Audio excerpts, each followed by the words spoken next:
This is the Gunvault MVB 500. It is currently locked and is locked to my fingerprint, so I'll unlock it now.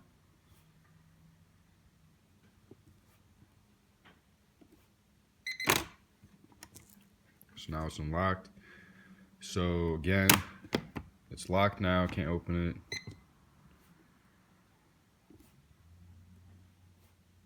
it. Now it's unlocked. So to get rid of all the fingerprints, you have to hit delete and hit this button at the same time. That's the start button. So let me set the camera down for this one.